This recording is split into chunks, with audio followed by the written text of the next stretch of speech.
नमस्कार, मैं आनंद कुमार और आप देख रहे हैं आईडीटीवी इंद्रधनुष। दोस्तों, झारखंड भाजपा के पास आज सबसे बड़ा संकट है चेहरे का। न कोई नई ऊर्जा है, न कोई नया तेवर दिखता है।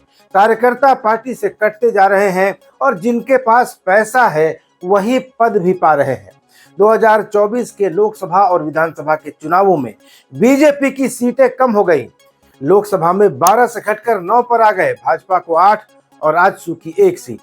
विधानसभा में 2014 में 37 जीते थे, बाद में जेवीएम से भी 6 विधायक आ गए तो आंकड़ा 43 हो गया। लेकिन 2019 में सीधे 25 पर आ गए और 2024 में 21 पर। लगातार बीजेपी गर्त में जा रही है। झारखंड की राजनीति में जहां एक तरफ हेमंत सोरेन सत्ता के मजबूत स्तंभ बन चुके हैं, लोकप्रियता उनकी बढ़ती जा रही है, और दूसरी तरफ जयराम महतो राजनीति के सबसे चमकदार ध्रुव तारे बनकर उभरे हैं, नई उम्मीद बने हैं और एक विकल्प दे रहे हैं। वहीं भारतीय जनता पार्टी के पाले में बस वही पुराने थके हारे चेहरे घूम फिर कर सामने आ रहे हैं। सोचिए दोस्तों, एक ऐसी पार्टी जिसके पास 5-5 पूर्व सीएम हो, कई बड़े नेता हों, केंद्रीय मंत्री हों, लोकसभा और राज्यसभा में 11 सांसद हों, लेकिन फिर भी संगठन बिखरा हुआ है, कार्यकर्ता हताश हैं और समर्थक नाउम्मीद हो चुके हैं। तो सवाल ये उठता है कि आखिर इस हालत तक पार्टी पहुंची कैसे, पहुंचाया किसने, और भाजपा के बड़े नेता आला कमान थिंक टैंक आखिर कर क्या रहा है? क्या कोई ऐसा नेता है जो आने वाले समय में पार्टी को निराशा के इस गर्त से बाहर निकाल सकेगा? तो दोस्तों, चलिए भाजपा के बड़े नेताओं की सक्रियता पर बात शुरू करते हैं। सबसे पहले बाबूलाल मरांडी पर आते हैं। राज्य के पहले मुख्यमंत्री थे और आज भी बीजेपी का सबसे बड़ा चेहरा वही है। वर्तमान में फिलवक्त दोहरी जिम्मेदारी संभाल रहे हैं। भाजपा विधायक दल के नेता भी हैं और प्रदेश अध्यक्ष भी। बाबूलाल मरांडी 24 घंटे एक्टिव रहते हैं, ईमानदार चेहरा है, मेहनती हैं, लोकप्रिय हैं। सोशल मीडिया हो या पार्टी के प्रेस कॉन्फ्रेंस हो, कार्यक्रम हो, हेमंत सोरेन की सरकार पर हमला करने का कोई मौका बाबूलाल मरांडी छोड़ते नहीं हैं। राज्य भर के दौरे पर भी रहते हैं और विपक्ष को घेरने वाले भाजपा के सबसे पुराने और भरोसेमंद नेता भी वही हैं। लेकिन यहाँ एक पेच है। 14 साल तक वे भारतीय जनता पार्टी से बाहर रहे, भाजपा विरोध की राजनीति की, नरेंद्र मोदी और अमित शाह के खिलाफ बयान दिए और अब वही बयान बाबूलाल मरांडी के खिलाफ ही इस्तेमाल किए जाते हैं। जुलाई 2023 में बाबूलाल मरांडी को भारतीय जनता पार्टी का प्रदेश अध्यक्ष बनाया गया, लेकिन वे अपनी पसंद की टीम नहीं बना पाए। वही पुराने चेहरे जो उनके पहले वाले अध्यक्ष के पास थे, वही उनको मिली टीम। 2024 के लोकसभा और विधानसभा चुनावों में भाजपा की सीटें कम हो गईं और ये सवाल उठ गया कि क्या बाबूलाल मरांडी अपनी पुरानी चमक और पुरानी ताकत दोनों खो चुके हैं? हालांकि वे मोदी के भरोसेमंद हैं और फिलहाल बीजेपी के बॉस वही हैं, जहां तक झारखंड का सवाल है। दूसरा और सबसे चर्चित नाम रघुवर दास का है।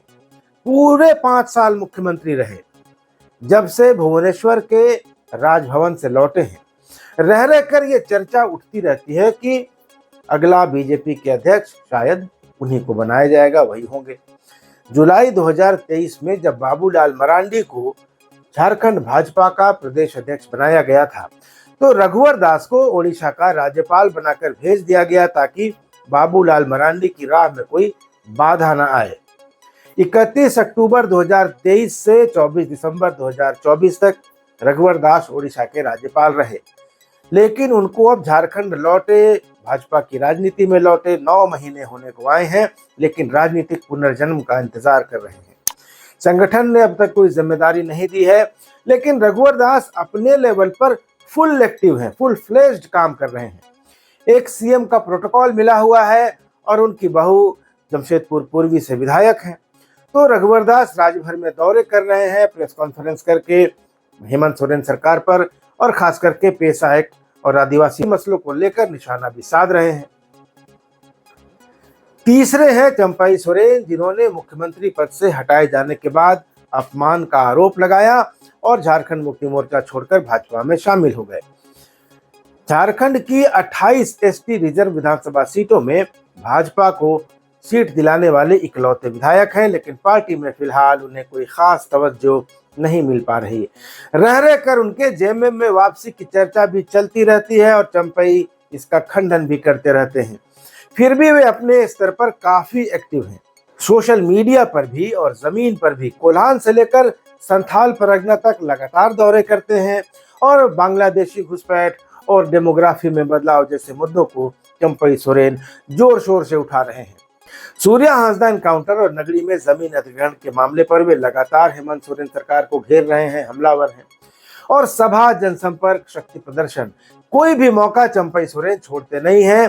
फिलहाल उनकी नजर घाटशिला सीट पर होने वाले उपचुनाव पर है, जहां उनके बेटे बाबूलाल 2024 का विधानसभा चुनाव हार गए थे, लेकिन अब वहां उपचुनाव होने जा रहा है। और पिछले 14 सितंबर को जमशेदपुर के एक्सेलराई के ऑडिटोरियम में उन्होंने आदिवासी महादरबार करके इसकी शुरुआत भी कर दी है।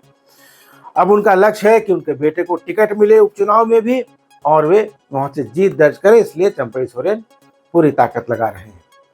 लेकिन भाजपा के बड़े नेताओं को चंपई सोरेन पसंद नहीं है, लेकिन उसके बावजूद चंपई अपना मैदान बना रहे हैं, भाजपा के तरफ से लगे हैं। जेएमएम के बड़े नेता रहे हैं, उनकी एक अपनी छवि है। अब आते हैं अर्जुन मुंडा की तरफ। 3 बार के पूर्व मुख्यमंत्री हैं, पूर्व केंद्रीय मंत्री भी रहे हैं, भाजपा का बड़ा नाम है। 2003 से 2013 तक बीजेपी का मतलब अर्जुन मुंडा ही हुआ करता था, वही फैसले तय करते थे, वही सरकारों में मुख्यमंत्री बनते थे। गठबंधन सरकार बनाने और चलाने का उस्ताद माना जाता है अर्जुन मुंडा को, लेकिन बैड लक उनका देखिए। 2014 में जब भाजपा को अकेले 37 सीटें आई थी, तो ये माना जा रहा था कि अगर बीजेपी बहुमत में आएगी तो अर्जुन मुंडा 4थी बार मुख्यमंत्री बनेंगे, लेकिन मुंडा हार गए और खरसावां की अपनी परंपरागत सीट से हार गए। तो कहा गया कि बीजेपी और आजसू के नेताओं के भीतरघात की वजह से अर्जुन मुंडा हारे। मुख्यमंत्री बनने का सपना तो उनका टूट ही गया, लेकिन एक फैक्ट ये भी है कि मुख्यमंत्री बनने के बाद मुंडा जनता से और अपने ही क्षेत्र के कार्यकर्ताओं से कट गए थे, जो कि उनकी हार का एक बड़ा कारण बना था। तो चुनाव जीत जाते तो सीएम बनते, हार गए तो 5 साल के वनवास में चले गए। और वनवास इसलिए जाना पड़ा क्योंकि राजयोग तो रघुवर दास का था और रघुवर दास झारखंड के पहले गैर आदिवासी मुख्यमंत्री बन गए। 5 साल के वनवास के बाद 2019 में अर्जुन मुंडा किसी तरह से 1400 वोटों से लोकसभा का चुनाव खूंटी से जीते और केंद्र में मंत्री बन गए। वहां दिल्ली में ऐसे रमे कि झारखंड की राजनीति में उनकी दिलचस्पी घट गई, उनकी चर्चा भी घट गई। और उसके बाद 2024 के चुनाव में जब उनकी पत्नी को पोटका विधानसभा सीट से टिकट मिला तो वे चुनाव नहीं जीत पाई और माना गया कि अर्जुन मुंडा का करिश्मा खत्म होता जा रहा है। अब अर्जुन मुंडा कभी कभी एक्टिव दिखते हैं, लेकिन ज्यादातर समय मौन रहते हैं।